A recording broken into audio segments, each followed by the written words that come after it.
Hey everyone, Mrhappy here, and welcome to Mondays with Mrhappy, aka Mrhappy Mondays, a weekly Q&A show where you ask me questions and I answer them. Let me tell you, it's been a week. I actually got more content out this week than I thought I would, only because I was working on that Platinum video and we got the special site for patch 7.2 up. This coming week, I would like to have another Platinum video out.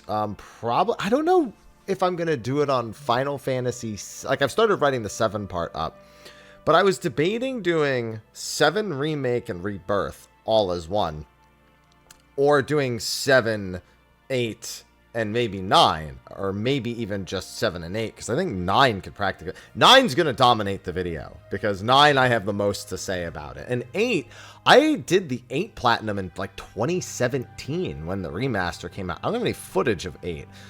So in my spare time, I might have to play it a little bit, just to get footage. I'll have to take a look. My VOD channel might have the remastered 8 from when I played it before Final Fantasy 16. But I don't know, actually. So it's going to be a little bit of a question mark on footage for that one. But a lot of people seem to really enjoy the first one, so I want to get that one going. We will have State of the Realm this week for sure. We have a live letter this week, so there is, of course, going to be an overview. I'll probably do some thoughts videos. We will probably have updates to the special site. I have another Final Fantasy 11 part ready to go. We have this video, of course. And I feel like I'm forgetting a video I wanted to do this week. Obviously, I wasn't going to get it done if I can't even remember it right now. But yeah, last week was Week from Hell. I will probably do a more formal video about that. It's well, let me tell you, I'm waiting to have all the details on said situation before I put anything out. But yeah, this was an awful week for me. And I can only smile through it because I've done enough not smiling off the camera. So, you know, content creator, look, it's great. It's nothing to do with the channel or content creation at all. But, like, I'm saying, you know, we got to be like, whenever we can. But, yeah, let me tell you, it's been a time. Anyway, this video is going to have the Magic Spoon sponsor. I haven't done one yet for this month. So, well, I haven't done one on a Monday's video this month, and we'll probably have 1 or 2 videos this week also doing. I'm getting a couple of extra slots in for that, so looking like that's probably going to be the case.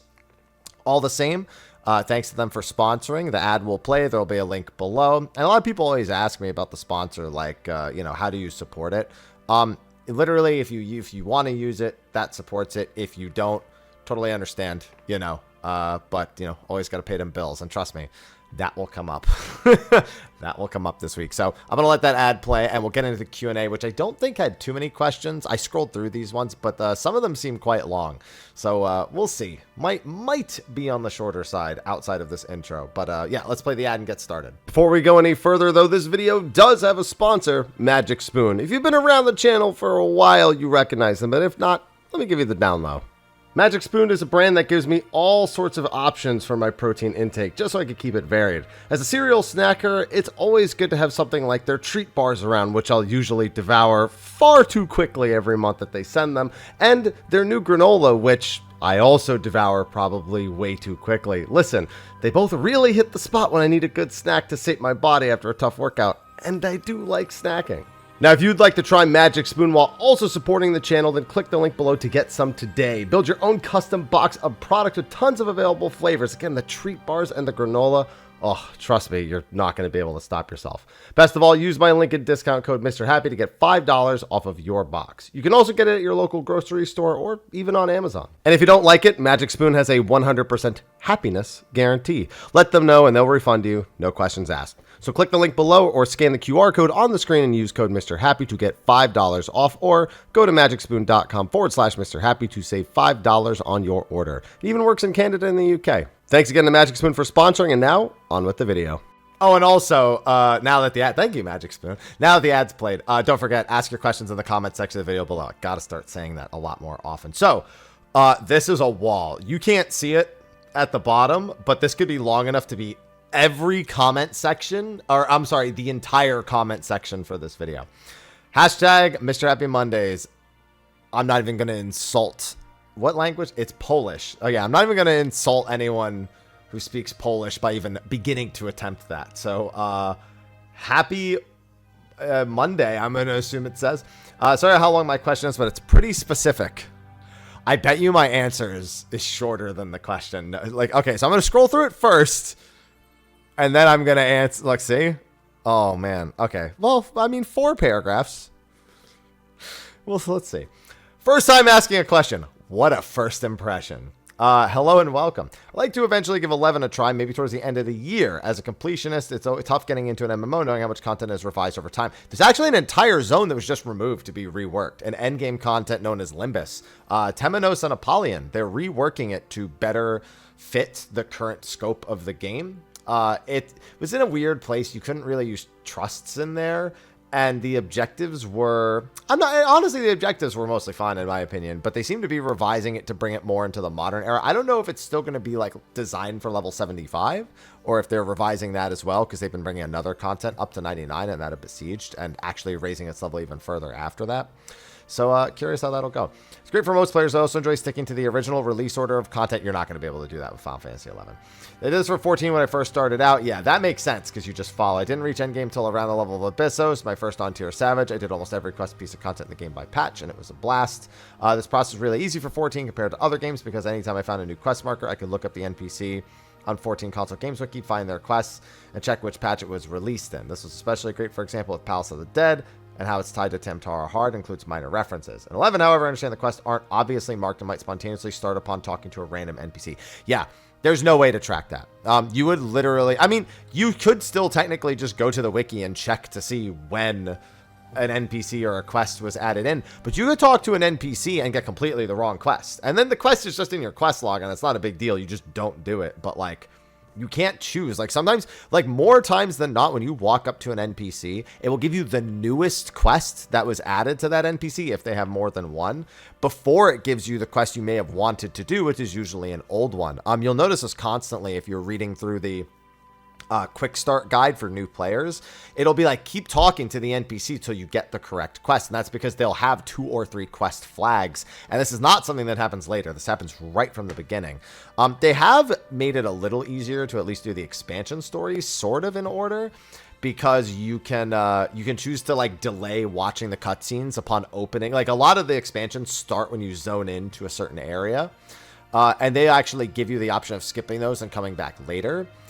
But, no, on average, it's like nigh on. And not to mention, the way you're supposed to progress through the game now, you would be so heavily inhibited. Like, you should be doing Rhapsodies of Vana'diel, which is literally like the second to last story. You should be starting that as soon as possible. Now, they've designed Rhapsodies in such a way that you have to progress the other expansions before you can fully progress Rhapsodies. So you're still kind of forced to do like, oh, I got to do my rank missions, and then I got to do Rise of Xylart, and then I got to do Chains. Like, they actually still kind of make you do it. You don't have to complete them before finishing Rhapsodies, but you do need to at least progress them to a point. And honestly, if you're able to progress them to the point that Rhapsodies wants you to, you're probably in a position to finish those quests in actuality. So outside of Rhapsodies, you can kind of do it. But yeah, no. Do you tell me which patch quests were released in? You just have to look at every individual quest. Like, anytime you speak to an NPC, and if they give you a quest, you literally have to Google the name of the quest. That's it. There's no patch number. That's not really like a thing. Like, how do I put it? There really is no patch numbers for Final Fantasy 11. There is technically a release order for stuff, but most of the patches just release subsequent expansions. But here's the problem. Here's one reason why you can't go patch to patch with 11. During Wings of the Goddess, they spontaneously added 6 micro expansions called add-on scenarios while progressing through Wings of the Goddess. So they would be like, oh, here's our Wings of the Goddess expansion. New story. Okay, the story's done for now. We'll update the story later. By the way, would you like to spend $10 on a Crystalline Prophecy, a 6-hour side story? And it's like, what? And then $10 on what was the second one? Coupo de Etat. And then $10 on, and then it's like in between these, there's like random sprinkles of Wings of the Goddess. Then there's like, oh, and here's Abyssy. Here's more add-on scenarios. But this one is like full-on end game content that like will raise the level cap in the middle. It doesn't make any sense. I quite frankly would not waste my time trying to do it. There's no resource that's going to be completely accurate. But what I would do is I would literally just follow literally just Google like quick start Final Fantasy 11 guide, and it should redirect you to like 3 different guides that all have, like, one of them is like progressing as a new player, one of them is a leveling guide, and one of them is an endgame guide. And that's as close as you're going to get, because that will give you the recommended order of completing things, which you can then disregard outside of, I'd highly recommend doing Rhapsodies as you go. Even though Rhapsodies is, again, something that it literally wasn't put into the game until, I want to say 2016, I think Rhapsodies was added. Just because the quality of life that's injected into it is so high that it's just not worth struggling through the other ones, and it will force you to go back and do the other ones anyway. But yeah, there is that quick start new player guide is probably your best bet. Hashtag Mr. Happy Mondays. Good morning, afternoon, evening, night to you. Yes, today is Sunday and it is 5:54 p.m. evening. The sun's still out, but I'll throw that into the evening category. 5:54 is actually 4:54 p.m. And in case you couldn't tell by looking at my eyes, I forgot it was daylight savings today.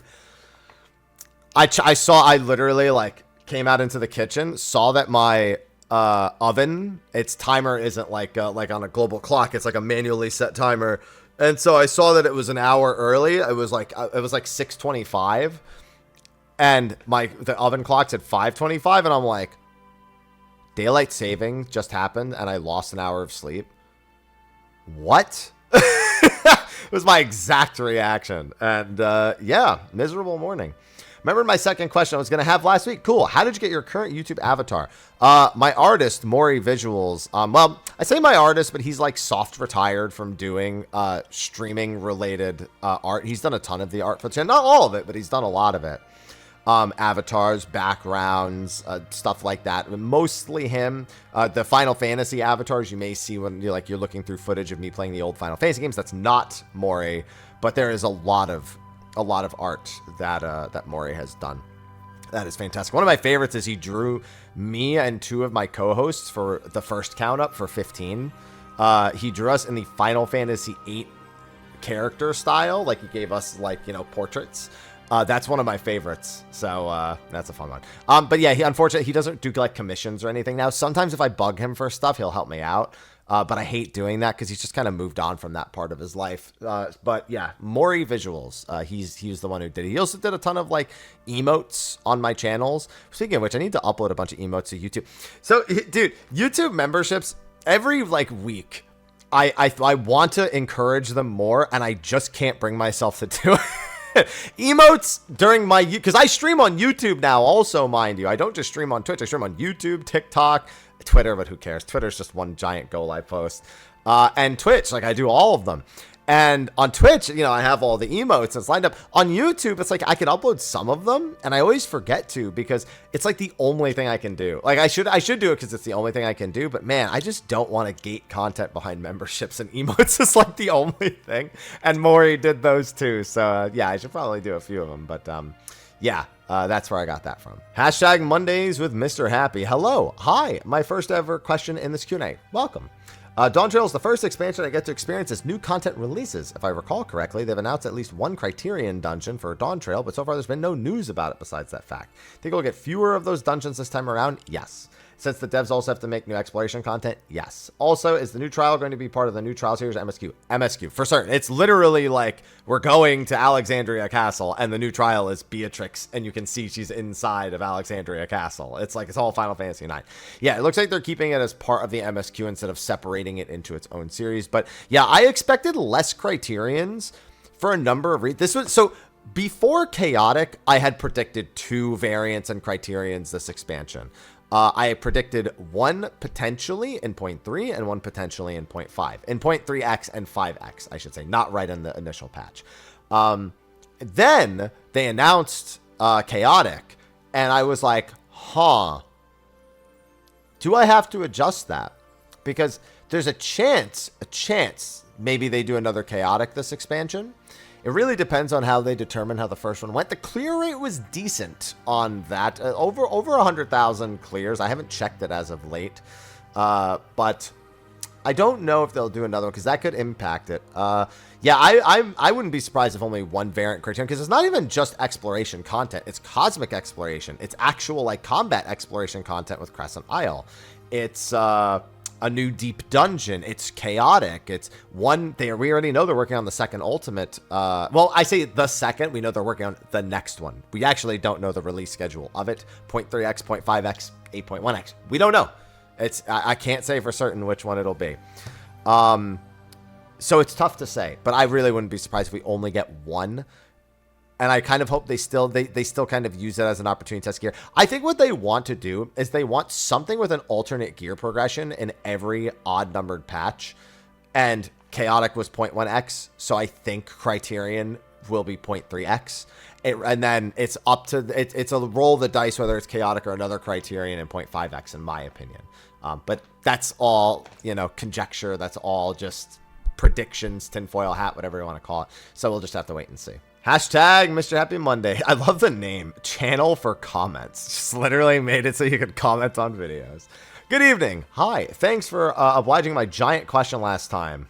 Don't worry. I'm used to obliging giant questions, in case you hadn't noticed. That had sexual undertones. You know what? I'm fine with it. Promise I'll do better this time.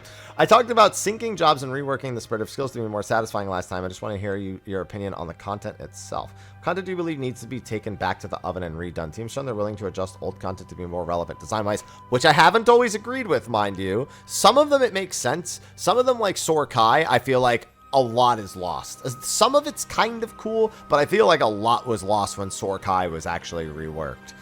So there are some places where I don't think that actually is a good idea. There's a lot of kinks to be ironed out in the MSQ alone. I don't agree with that. I don't agree with there being a lot of kinks to work out in the MSQ at all anymore. I could think of a few more spots where they could definitely do some trimming, but not very many relative to how it was before. Makes your short list of content that could use another dev pass. It's funny. Honestly, the level 70 ultimates is the number one for me. The fact that Death Cobb is a thing, where the entire goal is to die as many times as possible, and you can do over 100 deaths. To me, that deserves a second pass, because that's the OG. That's supposed to be the big threat, the one that started it all. And that's what it's been reduced to. So I would like to see another pass of that. And Ultima, yeah, same deal. Like, Ultima was never really a hard one, but it's just that the level 70 ultimates have been like, they have not aged well.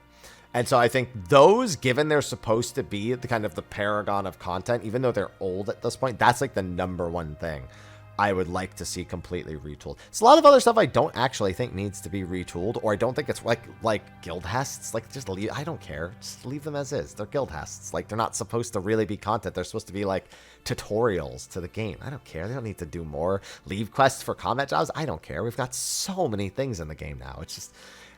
no, yeah, I guess, UCOB. UCOB's number one. That's number one. Hashtag Mondays with Mr. Slappy. Sorry, I had to say it after the story you gave with the slap fights you got into school. For context, since I talked about this on stream, I said that in fights, when I got in fights when I was in like middle school, high school, I would regularly just slap people because it was way more insulting than punching them. And like, I got them a lot angrier. bit of a hooligan. Hello, Mr. Happy. 2 questions for you this time, if I may. Hello, and you know what? We're already here, so who am I to say no? Know you've answered questions about incorporating Mythic Plus. Yeah, and I got to thinking about it again recently when Quasi and Arthur's got into it on their podcast. Arthur mentioned something from 1.0, a speedrun mode of sort of Ormvale that gave you extra chests. Oh, God. It was so stupid and miserable. Because here's the thing. I'm thinking of the Cutter's Cry one. Let me read the rest. At any rate, my question is if your thoughts have changed on this topic, or if you consider making a dedicated video, if there'd be enough to cover for the whole video. It technically would be, but the video would boil down to, I don't think it's a good idea for Final Fantasy XIV. I would sooner Final Fantasy XIV just willingly remix like a dungeon every month or so.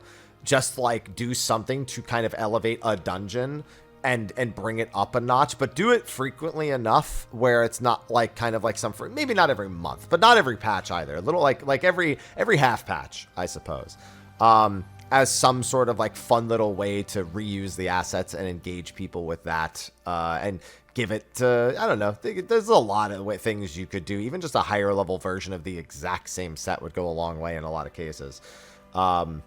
But yeah, no, the speedrun. Oh god. So to explain the speedrun mode in 1.0, basically you had to complete, when you completed a dungeon, you got 1 chest for defeating the boss. You then could earn up to a criteria of 4 bonus chests, and in the case of Ormvale, you could actually get 5 bonus chests, which was relevant to the actual relic quest. This was a mandatory step you had to do. The objectives usually were a mix of things that were somewhat reasonable and also really stupid. One was to open every other chest in the dungeon. Some of those chests are incredibly inconvenient to go out of your way and get. Another one was to speedrun the dungeon, beat it in a certain amount of time. Another one was normally to do one very specific, like 1 or 2 very specific objectives somewhere else in the dungeon. A great example of one that was ultra obnoxious is Cutter's Cry. Cutter's Cry in 1.0 required so you had to split up. You know, there's the sand traps in Cutter's Cry now, and you just go through and it takes you to the next area. In 1.0 in Cutter's Cry, the sand traps would take you to different locations, so you would have to split up into 2 different parties of 4 and fight and work your way through the dungeon separately. But when it came to the sand traps, you actually had to time going through them in order to get to the correct areas. And if you did that incorrectly, you would effectively forfeit your chest.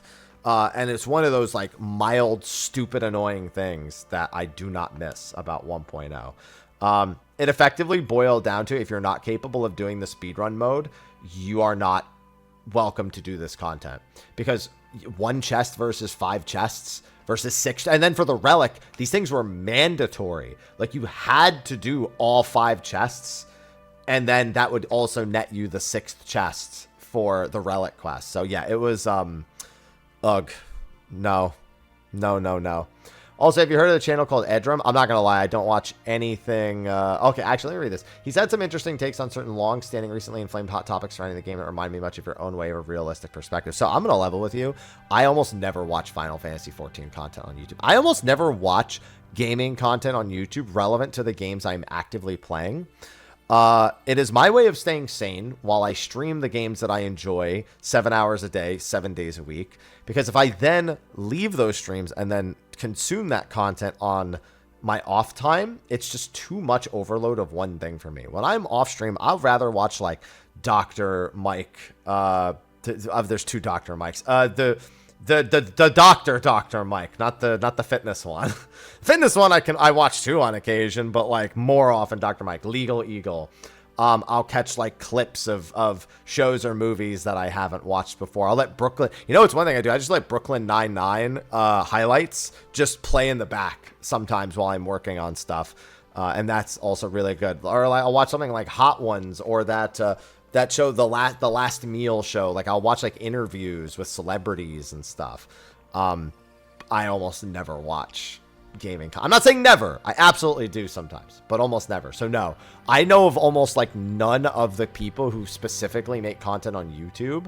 And I'm not going to lie, with the way things have been for me in my personal life, I've barely been paying attention to who else is streaming on Twitch. I am like so in a bubble right now, just trying to get through day by day. Just for the sake of my mental, that I just disconnect from like the entirety of what my career involves most of the time, outside of, I guess, like social media, because I'll post stuff that's like Final Fantasy relevant or fitness relevant. So those are things that like are genuinely my hobbies that I'll still engage with in my off time. But no, so I'm unaware of this individual. Hashtag Mondays with Mrhappy. Heyo there. Heyo. What's happening in Hapster? What's happening in? I just added as daylight saving. Listen, I recently played through Final Fantasy 6 for the first time, loved it, and started thinking about what Setzer-inspired job would look like in 14. Perhaps another limited job, maybe it could be integrated. No, you don't have to do limited jobs. The big thing is that you just cannot have random chance other than crits can really not be the thing that makes or breaks the job.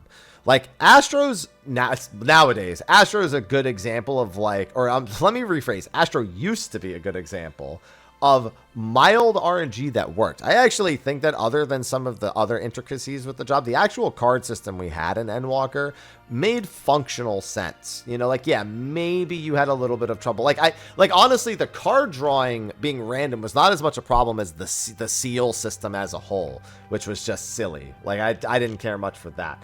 Now it's completely set, and there's a reason for that. Like, you could absolutely have like dice rolls or slots, but you have to effectively be able to, you know what they say, the house always wins. And that's kind of how a Setzer inspired job would have to play. It'd have to be a situation where the house always wins, because you can't like have to gamble on your 2-minute window. You can't have to gamble on some of the biggest stuff that happens. You would honestly just mostly be going for aesthetic with a little bit, a tiny bit of RNG somewhere. Like, for example, loaded dice is one of Setzer's best weapons in Final Fantasy VI. He literally just does that and then throws 4 of them at once. Like, he just does, you know, 4 times attack and throws 4 sets of loaded dice. And honestly, that's the thing he's best at. It's insane, and that's completely random, but more often than not, you'll hit like anywhere from like 3 to 9,999 damage, and it works fantastically. Loaded dice just needs to be like a massive hit on the opponent most of the time, because a loaded dice implies that you're manipulating it in some way. And so if that's what happened, then that would be it. If anything, the loaded dice, like, leaning towards 5 and 6 would just have to be like based on other things that you do with like your job gauge, like, you know, that, like how, like, he uses certain like card throwing skills and gains stacks of house's favor, and at 5 stacks of house's favor out of like a max of 10, then loaded dice always roll 6s or something. Like, it'd have to be something that's like core integrated into manipulating what would normally be considered like gambling. And that's the way you would make it work. Do I think they'll do that? No, but that's the way that they would have to make it work. Hashtag Mondays with Mrhappy. Hey, Happy. Hi. Quick question. I think that might be the first quick question all video. Why is Fiend's Burden classified as a high-end duty and not the prior extremes? So this is just something they do. The most recent extreme and the most recent unreal are both placed in the high-end duty finder. Relative to the patch they are released in, they are on the higher end of contents currently available. Even if extremes are not on the level of savages or ultimates or chaotic, they still are, at least in the current patch, one of the highest level relevant contents. As soon as they are not that, they are cycled out, because instead of sinking players down, they're just like, whatever, we'll just throw it in the duty finder, and that's where it'll be from now on to make room for the next thing. That's really all it is. Hashtag Mondays with Mr. Hapster. Hi, longish time watcher, first time asker. Welcome. I'm following you for a while and was wondering what your setup was in terms of CPU, GPU, RAM. I have a 3070 in there. I have a Radeon 5800X, AMD Radeon 5800X CPU. So 3070 NVIDIA GeForce 3070 GPU. Yeah, the 5800. It's a 5800X? I think so. And my RAM, I think I got 64 gigabytes of RAM in there. I don't remember what exact RAM it is, because it's been years, so I just haven't paid attention. It's relatively expensive for the time that I made it. So probably wouldn't, that's not what most people will be going for nowadays. I mean, a 3070 is okay for a lot of things nowadays. Mine runs most things okay, even if they're on the higher end of graphical fidelity. But if you're just looking, yeah, I mean, just okay, a lot of those parts would go for a lot less nowadays. Sold my PS5 to help save up for a proper gaming PC. I have a gaming laptop running that 3050. So the problem is with gaming laptops, it's not that you have a 3050 in there. It's something that wouldn't, in theory, be anything wrong. A lot of graphics cards in laptops just are inherently made for laptops and are often not close to the equivalent of what you will run in a PC, even if they, like a 3070 versus 3050 might not seem like it's that different, but the laptop graphics cards are normally not as good. Despite the hellscape that has been the gaming PC market currently, I was wondering what specs you think would fit the current games in 1080, 1440p. Mine's pretty close. Everything I just named would probably run most everything at 1080p. Maybe not in ultra, but like in like a high setting, maybe you would like have to you know what though? I'm also thinking I live stream at the same time. So when I'm saying those things, I'm considering how my PC handles them while streaming. And when not streaming, it probably runs them significantly better. But I don't know how much those parts go for right now. So I would just do some research on that. Use what I've told you, what I've given you. You don't need 64 gigabytes of RAM. Most people just go 32. Some people even go 16. I personally would not go 16. 32 is as low as I would go, but that's because, you know, a bit of a size king. We'll call it that. And with pre-built, you're also going to be paying more, so it's going to be tough. But yeah, I would see, compare what I just told you to that price range, and just good luck, because I actually don't know what parts are going for right now, and I don't know what pre-mades are going for right now. Hashtag Mondays with Mr. Happy. Hello, Haps. Hi. I've been noticing a rise of rage bait content about Fortnite. I think we just had a question like this the other day. Comments have flooded solely with negative feedback about the game, claiming things are completely non-factual, including the game is dying despite DT having the largest launch. Mind you, the largest launch is not the same as the largest concurrent player base it's had, which, to be fair, was also around that time, but has tapered off. And I think that there's a big facet of us being past the golden era. Everyone, you know, and their mother is talking about Shadowbringers and Endwalker, this end of this like 10-year era that has everyone fascinated. So to me, this was inevitable, regardless of the quality of Dawntrail. But there are some valid criticisms in there as well. Or that DT has less content than before. That's almost never true. But it doesn't have less. But what it does have is the problem of dealing with Endwalker's decisions. Endwalker tried a few new things, Variant, Criterion, Island Sanctuary, and on the surface, there are some parts of them that are okay, but in terms of long-term interest, they didn't really generate a whole ton. Now, Dawntrail is promising a whole lot, but it doesn't come out until months and months and months, almost a year after the game is actually released. And that pacing, especially after Endwalker, kind of feeling like to a lot of people because of those kind of not so well received experiments, it has inherited that disdain. And then when you have an MSQ that people are kind of 50-50 on, a lot of people don't like it, but there are a lot of people who do. No matter what, it is just like, it's just a recipe for disaster more than anything. I've seen YouTubers shadowban comments who speak positively about the game or push back. That's just petty. Anyone doing that is, I'll say it publicly, if you have to shadowban positive comments. So here's, okay, I'll play devil's advocate actually. If you have to shadowban positive comments to help your narrative, that's fucking petty and stupid and childish. However, some people have what we call toxic positivity. In the same way that there is just toxic negativity, there's toxic positivity, where they will fight people to be positive. That can get really annoying. In the same way that somebody who, because there's a way to be negative about something and not be a dickbag, and a lot of people struggle with that. Like, people think that I'll die on a hill for most things 14. No, I openly criticize lots of aspects of it. I just do so in a coherent manner that doesn't turn me into an unraveling lunatic. Whereas a lot of negative comments are unraveling lunatics, hence the toxic negativity. So I will say this, without having read a specific comment that's been shadow banned, I will not accept the blanket statement I will not make the blanket statement that shadow banning positive comments is bad. I'd have to read them, because you can absolutely have toxic positivity as well.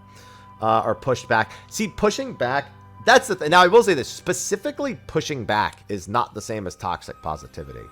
Like, how do I make a good example? It's hard when I'm not, I don't do toxic positivity like at all. I don't know how to make a good example of it. There's one thing to be afraid of criticism of whatever your viewpoint is. There's another thing to try to deplatform it around you because you are incapable of facing it with any sort of objectivity. Is that the way I want? Yeah, that's pretty close to how I want to put it. Seems to be a desire to produce these doomer echo chambers, which can be extremely damaging. I mean, have you seen social media? Social media is one giant doomer echo chamber, and this is just the same thing. How much of it do you think is misled criticism? How much do you think is purely done in bad faith by content creators to farm engagement by viewers? More often than not, it is to farm engagement. But here's the thing. Again, I can't make a blanket statement about this. And there's no way I could percentage because I just said earlier in this video, I don't watch any Final Fantasy XIV content on YouTube. So I don't see any of this. I don't experience any of it. And I don't try to. I know what my own opinions are, and I'm comfortable with them in that. I think Dawntrail was at best okay. It's not the worst Final Fantasy XIV expansion story I've ever played, but it's not the best one I've ever played. I enjoyed learning about a lot of the new things in Tyrell, and that's something that actually I genuinely enjoy in most games. But the pacing could have been better, and some of the delivery of certain aspects of it absolutely could have been better. But I'm far from saying that it's like the worst thing I've ever experienced in my life. And then content-wise, I think we've had some of the best dungeons, best raids.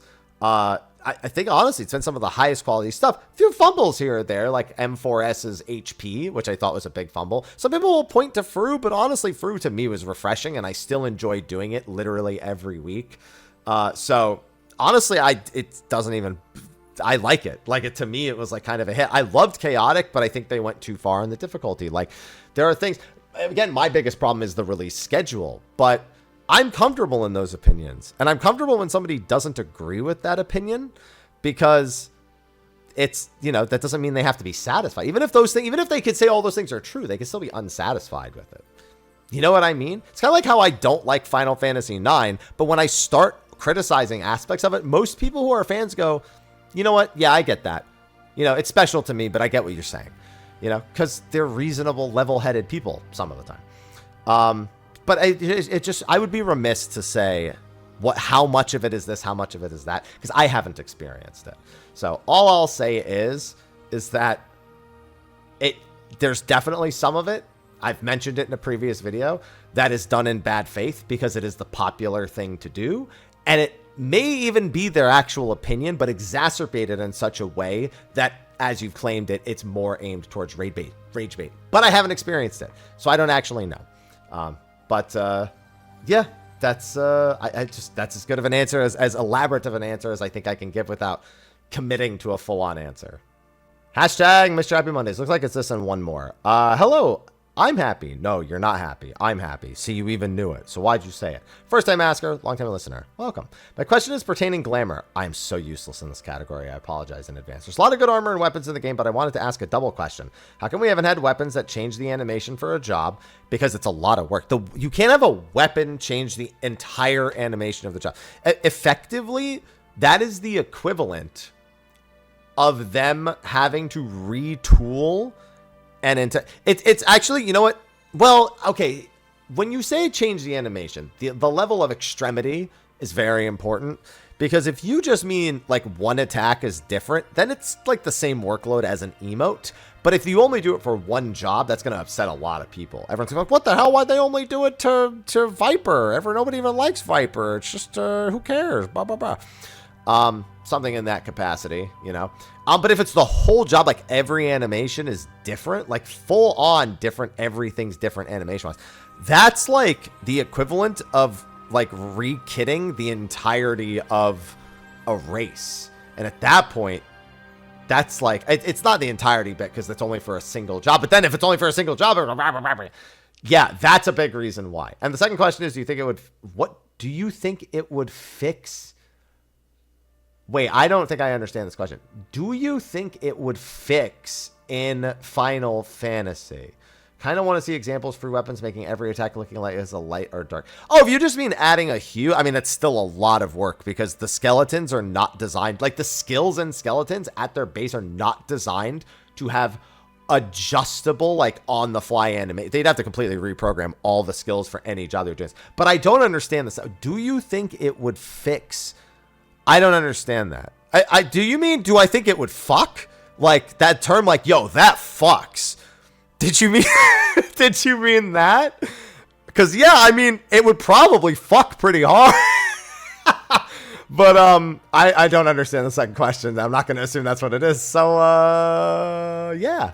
Hashtag Mondays with Mrhappy. Last question. Hi, Mr. Happy of the Cursed Flying Octopus. What that new Udra doing? Yo, Some of y'all ain't seen the new Udra clip because I ain't posted on here, but we done discovered a new variant of new Udra, and that dude's scary. It was a glitch. If 14 does a Monster Hunter Wilds collab, who do you think or do you wish they'll add to 14 and vice versa to Wilds? Before I read what you're gonna say in the next line, because it might be your suggestions, I would want a Wilds exclusive, so Raydow and Arkveld are big up there. Honestly, I'm not gonna lie, I'm not a big fan of Wilds roster.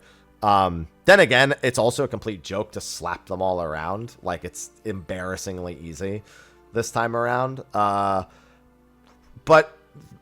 I mean, Raydow and Arkveld are both iconic to Wilds. Like, they're Wilds bosses. I mean, I think Arkveld to Final Fantasy 14, because I think they could do more interesting things mechanically with Arkveld's whips than with Raydow blasting people, you know, with the lightning. And for 14 to Wilds, I mean, it really depends. They've thrown around Nidhogg and Bahamut as two big potential ones. But do I want that? I mean, honestly, I would want to send Valagarmanda. Right now, like, if I'm looking at Dawntrail sending something over, like, we sent over a Hallmark last time with Behemoth. They sent over a Hallmark with Rathalos. Easy, right? If you want to go more specific to Wilds and Dawntrail, I would love to send Valagarmanda over there. I mean, Valagarmanda's a little big, but I mean, I think you could shrink Valagarmanda to some capacity.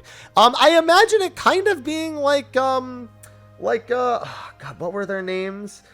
The dragons in Rise. Oh, I forgot. I'd imagine it them being like those hunts and all on, like Valagarmanda being maybe a little bit like that. Not exactly, but the same kind of verticality. You know what? Yeah, that doesn't make sense in Wilds. You really need Rise's verticality with the wire bugs to make that work. So that's kind of tough. I mean, yeah, Nidhogg's a solid choice, but honestly, do they need it? I mean, actually, Wilds doesn't have any Elder Dragons, really. Sorry, spoilers. Well, I can't say it doesn't have any, but it's definitely, it's not like Monster Hunter World where they were like, so you like Elder Dragons, huh? And then Rise was like, well, we got some other stuff, but you also like Elder Dragons. So actually sending a dragon over there is probably not the worst idea. So I guess I'll go with Nidhogg since they've suggested it before. All right, and that is going to be a wrap for this week's episode of Mondays with Mr. Happy. I stretched out my answers as long as I could to try to get, like, my average length video. But, you know, we got there. I'd say 43 minutes is pretty good. Don't forget to ask your questions in the comment section of the video below. Thank you again to Magic Spoon for sponsoring. There will be a link in the pin and in the description for that. Yeah, I hope this week's better than last week. And I'll probably be sharing with you all. Well, again, once I have all the information, I'll be sharing with you all what's going on. But, yeah, it's been pretty mentally draining this last week. I even, like, ended stream early a few days. I took today off. I just did between waking up an hour late and what I was waking up to. I was like, you know what? Not today. just not today. But anyway, I will see all of you for next week's episode. Don't forget about the live letter this Friday. I will be co-streaming it bright and early. We will have State of the Realm. We will have Final Fantasy 11, all the stuff I mentioned at the start of the video as well. With that, I'm going to chill. I'm going to get some water, and then I think I'm going to work on my Platinum video. So I will see all of you in the next one. Until then, take care.